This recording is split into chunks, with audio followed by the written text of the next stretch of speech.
ಕುಂದಾನಗರಿಯಲ್ಲಿ 3 ದಿನಗಳ ಆರ್ಎಸ್ಎಸ್ ವಾರ್ಷಿಕ ಸಭೆ ಗಡಿ ಜಿಲ್ಲೆ ಬೆಳಗಾವಿಯಿಂದಲೇ ಶುರುವಾಯಿತು. ಆರ್ಎಸ್ಎಸ್ ಆರ್ಭಟ ಈಗಾಗಲೇ ಶತಮಾನೋತ್ಸವದ ಸಂಭ್ರಮ. ಆರ್ಎಸ್ಎಸ್ ಕೂಡ ಮಹಾ ಸಮಾವೇಶಕ್ಕೆ ಸಿದ್ಧತೆಯನ್ನ ಮಾಡಿಕೊಳ್ತಾ ಇದೆ.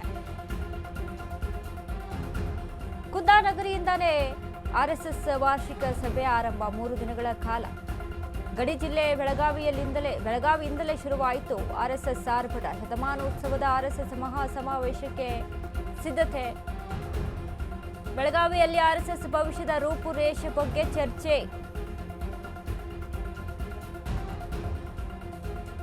ಆನಗೋಳದ ಸಂತವೀರ ಶಾಲೆಯಲ್ಲಿ ಮಹತ್ವದ ಮೀಟಿಂಗ್. ರಾಷ್ಟ್ರವ್ಯಾಪಿ ಜನಗಣತಿ ಕಾರ್ಯ ಬಗ್ಗೆ ಸಂಘ ಪರಿವಾರ ಚರ್ಚೆ.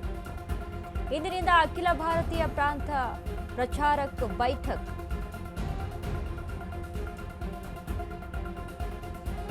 ಕುಂದಾನಗರಿಯಲ್ಲಿ 3 ದಿನಗಳ ಕಾಲ ಆರ್ಎಸ್ಎಸ್ ವಾರ್ಷಿಕ ಸಭೆ ನಡೆಯುತ್ತೆ. ವಾರ್ಷಿಕ ಸಭೆಯಲ್ಲಿ ಆರ್ಎಸ್ಎಸ್ನ ಮುಂದಿನ ಭವಿಷ್ಯದ ರೂಪುರೇಷೆ ಬಗ್ಗೆ ಚರ್ಚೆ ಕೂಡ. ಶತಮಾನೋತ್ಸವದ ಆರ್ಎಸ್ಎಸ್ ಮಹಾ ಸಮಾವೇಶಕ್ಕೆ ಸಿದ್ಧತೆಯನ್ನ ಮಾಡ್ಕೊಳ್ತಾ ಇದೆ. ಆರ್ಎಸ್ಎಸ್ಗೆ ಇತಿಹಾಸ ಎಷ್ಟು ಮಟ್ಟಿಗಿದೆ, ಆರ್ಎಸ್ಎಸ್ ಯಾವಾಗ ಹುಟ್ಕೊಂತು, ಏನೆಲ್ಲ ಆಯಿತು, ರಾಜಕೀಯವಾಗಿ ಕಾನೂನಾತ್ಮಕವಾಗಿ ಏನೆಲ್ಲ ಫೈಟ್ಗಳನ್ನ ಮಾಡ್ಕೊಂಡು ಬಂದಿದೆ ಆರ್ಎಸ್ಎಸ್. ಹೀಗಾಗಿ ಮುಂದಿನ ಭವಿಷ್ಯದ ಕುರಿತಾಗೂ ಸಹಿತ ಆರ್ಎಸ್ಎಸ್ ರೂಪುರೇಷೆಗಳ ಬಗ್ಗೆ ಕೂಡ ಚರ್ಚೆ ಆಗುತ್ತೆ ಈ ಒಂದು ಸಭೆಯಲ್ಲಿ. ಬೆಳಗಾವಿಯಿಂದ ಕುಂದಾನಗರಿ ಬೆಳಗಾವಿಯಿಂದನೇ ಆರಂಭ ಮಾಡಿರುವಂಥದ್ದು ಶತಮಾನೋತ್ಸವದ ಆರ್ಎಸ್ಎಸ್ ಮಹಾ ಸಮಾವೇಶಕ್ಕೆ ಸಿದ್ಧತೆಯನ್ನ ಮಾಡ್ಕೊಳ್ತಾ ಇದೆ. ಈಗಾಗಲೇ ನೋಡಿ, ಕುಂದಾನಗರಿ ಬೆಳಗಾವಿಯಲ್ಲಿ ಒಂದು ರೀತಿ ಮಹಾರಾಷ್ಟ್ರ ಕರ್ನಾಟಕದ ಒಂದು ವಿವಾದ ಕೂಡ. ಅದರ ಜೊತೆಗೆ ಇದೀಗ ಆರ್ಎಸ್ಎಸ್ ಕೂಡ ಸಭೆಯನ್ನ ಅಲ್ಲಿಂದನೇ ಶುರು ಮಾಡ್ತಾ ಇದೆ. ಆರ್ಎಸ್ಎಸ್ನ ಒಂದು ರೀತಿಯಾಗಿ ಅಲ್ಲಿ ಮೋಹನ್ ಭಾಗವತ್ ಅವರು ಕೂಡ ಅಲ್ಲಿ ಹೋಗಿ ಆರ್ಎಸ್ಎಸ್ನ ಶತಮಾನೋತ್ಸವಕ್ಕೆ. ಇತ್ತ ಆರ್ಎಸ್ಎಸ್ ವಿರುದ್ಧ ಪ್ರಿಯಾಂಕ್ ಖರ್ಗೆ ಅನುದಿನವೂ ಗುಟ್ಟೂರು.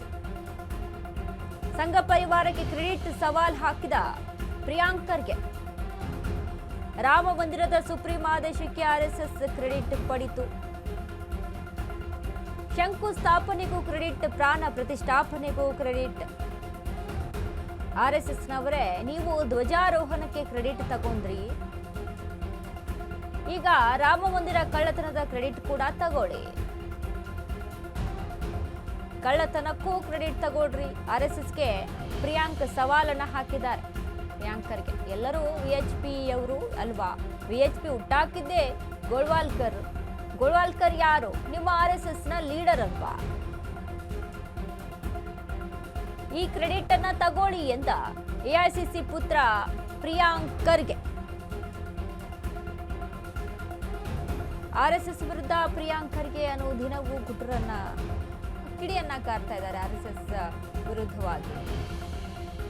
ಇತ್ತೀಚೆಗೆ ಈಗ ಅಷ್ಟೇ ಅಲ್ಲ, ರಾಜಕೀಯವಾಗಿ ಆರ್ಎಸ್ಎಸ್ ಕುರಿತಂತೆ ಹೆಚ್ಚಾಗಿ ವಿರೋಧವನ್ನ ವ್ಯಕ್ತಪಡಿಸಿದ್ದಾರೆ ಅಂತ ಅಂದ್ರೆ ಕಾಂಗ್ರೆಸ್ ಪಕ್ಷದಲ್ಲಿ ಅದು ಪ್ರಿಯಾಂಕ್ ಖರ್ಗೆ ಅಂತ ಹೇಳ್ಬೋದು.